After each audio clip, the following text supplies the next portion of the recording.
श्रीमद्भागवत महापुराण नवम स्कंद पांचवा अध्याय दुर्वासित जी की दुख निवृत्ति।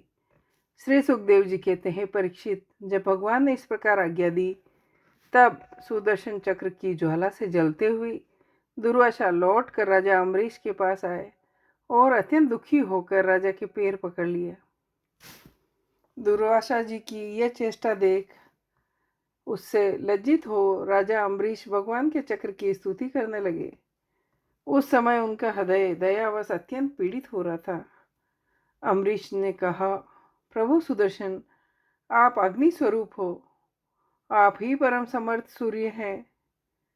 समस्त नक्षत्र मंडल के अधिपति चंद्रमा भी आपके स्वरूप है। जल, पृथ्वी, आकाश, वायु, पंचतंत्र और संपूर्ण इंद्रियों के रूप में भी आप ही हैं। भगवान के प्यारे चक्रदेव, मैं आपको नमस्कार करता हूँ। आप इन ब्राह्मण की रक्षा कीजिए। आप ही धर्म है, मधुर एवं सत्यवाणी है। आप ही समस्त यज्ञों के अधिपति और स्वयं यज्ञ भी है। सुनाब, आप समस्त धर्मों के मर्यादा के रक्षक है। आप ही तीनों लोकों के रक्षक एवं विशुद्ध तेजोमय है। मैं आपको नमस्कार करता हूँ, आपकी स्तुति करता हूँ। वेदवाणी के अधीश्वर, आपके धर्ममय तेज से अंधकार का नाश होता है। सुदर्शन चक्र, आप पर कोई विजय नहीं प्राप्त कर सकता।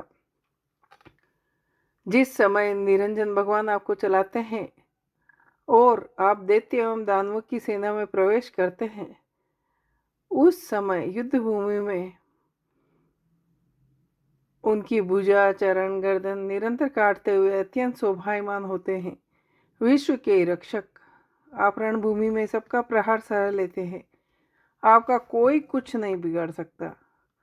आप कृपा करके हमारे कुल के भाग्योदय के लिए दुर्वासा जी का कल्याण कीजिए।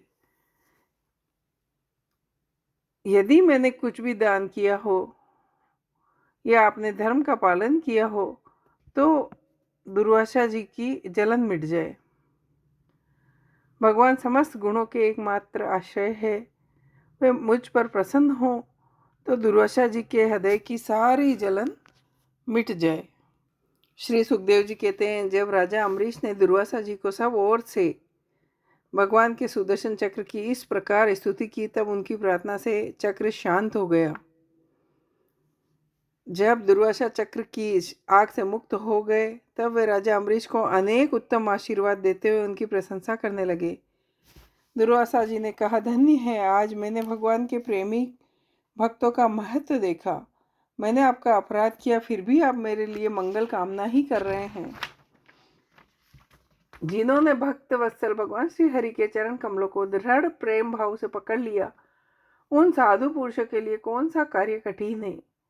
जिनके मंगलमय नामों के श्रवण मात्र से जीव निर्मल हो जाता है, उन्हीं तीर्थपाद भगवान के चरण कमलों के जो दास हैं, उनके लिए कौन सा कर्तव्य शेष रह जाता है। महाराजा अम्बरीश, आपका हृदय करुणा भाव से परिपूर्ण है। आपने मेरे ऊपर महान अनुग्रह किया। आपने मेरे अपराध को भुलाकर मेरे प्राणों की रक्षा की। परीक्षित, जब से दुर्वासा जी भागे थे तब से अब तक राजा अम्बरीश ने भोजन नहीं किया था। वे उनके लौटने की बाट देख रहे थे। अब उन्होंने दुर्वासा जी के चरण पकड़ लिए और प्रसन्न करके विधि पूर्वक भोजन कराया।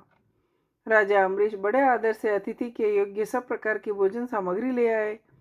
दुर्वासा जी भोजन करके तृप्त हो गए। अब उन्होंने आदर से कहा, राजन, आप भी भोजन कीजिए। अम्बरीश, आप भगवान के परम प्रेमी भक्त हैं। आपके दर्शन, स्पर्श, बातचीत और मन को भगवान की ओर प्रवृत्त करने वाले आतिथ्य से मैं अत्यंत प्रसन्न और अनुग्रहित हुआ हूँ। यह पृथ्वी भी आपकी परम पुण्यमयी कीर्ति का संकीर्तन करती रहेगी। सुखदेव जी कहते हैं, दुर्वासा जी ने बहुत ही संतुष्ट होकर राजा अम्बरीश के गुणों की प्रशंसा की। उसके बाद उनसे अनुमति लेकर आकाश मार्ग से ब्रह्मलोक की यात्रा की, जो केवल निष्काम कर्म से ही प्राप्त होता है। परीक्षित, जब सुदर्शन चक्र से भयभीत होकर दुर्वासा जी भागे थे, तब से लेकर लौटने तक 1 वर्ष का समय बीत गया। इतने दिनों तक राजा अम्बरीश उनके दर्शन की आकांक्षा से केवल जल पीकर ही रहे।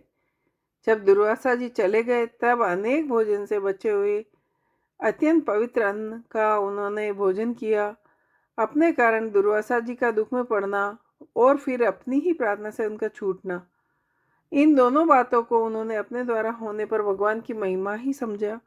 राजा अम्बरीश में ऐसे अनेक गुण थे। अपने समस्त कर्मों के द्वारा वे परब्रह्म परमात्मा श्री भगवान में भक्ति भाव की अभिवृद्धि करते रहते थे। उस भक्ति के प्रभाव से उन्होंने ब्रह्मलोक तक के समस्त भोगों को नरक के समान समझा। तदनंतर राजा अम्बरीश ने अपने ही समान भक्त पुत्रों पर राज्य का भार छोड़ दिया और स्वयं वन में चले गए। वहां वे बड़ी धीरता के साथ आत्मस्वरूप भगवान में अपना मन लगाकर गुणों की प्रवाह रूप संसार से मुक्त हो गए। परीक्षित, महाराज अम्बरीश का यह परम पवित्र आख्यान है। जो इसका संकीर्तन और स्मरण करता है वह भगवान का भक्त हो जाता है। इति श्रीमद्भागवत महापुराण परमहंसाय नवम स्कंद 5वां अध्याय। जय हो।